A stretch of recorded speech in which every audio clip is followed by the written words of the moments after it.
বুধবার রাতের ঝড়ে ময়মনসিংহ জেলায় সবচেয়ে বেশি ক্ষতিগ্রস্ত হয়েছেন কৃষকরা। বিস্তারিত জানাতে ময়মনসিংহের মল্লিক বাড়ি থেকে সরাসরি যুক্ত হচ্ছেন প্রতিনিধি আসাদুজ্জামান সুমন। সুমন, কৃষকদের আসলে ঝড়ের ফলে কি কি ক্ষতি হয়েছে এ বিষয়ে জানাবেন।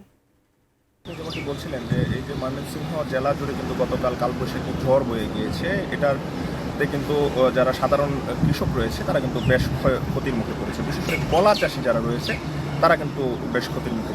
ময়মনসিংহ জেলার দুটি উপজেলা ভালুকা এবং ত্রিশাল, এই দুই উপজেলায় কিন্তু বেশি ফিশারিজ রয়েছে এবং ফিশারির পারে কিন্তু যারা ফিশারি মালিক রয়েছে তারা কিন্তু কলা গাছ এবং পেঁপে গাছ তারা রোপণ করে। এই যে ফিশারির পারে যে খালি জায়গার মধ্যে যে গাছগুলো রয়েছে সেগুলো কিন্তু বেশ ক্ষতি হয়েছে এবং যারা এই বিভিন্ন মাচা রয়েছে, বিভিন্ন ফসলের যে মাচা সেগুলো কিন্তু ক্ষতিগ্রস্ত হয়েছে।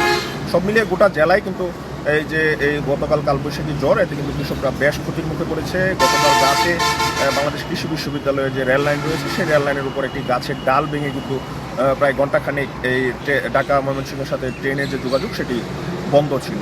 সব মিলিয়ে সামনে যে ঝড়ের দিন আসছে সেই নিয়েও কিন্তু কৃষকরা বেশ আতঙ্কে রয়েছে যে সামনে যে ঝড়ের দিন আসছে তাতে কৃষকের কী পরিমাণ ক্ষয়ক্ষতি হবে এ নিয়ে কিন্তু কৃষকরা খুব দুশ্চিন্তায় রয়েছে। সব মিলিয়ে এই ছিল আমার কাছে সূচনা ময়মনসিংহ থেকে এই কৃষকের যে ক্ষয়ক্ষতি সেটি সবশেষ খবর।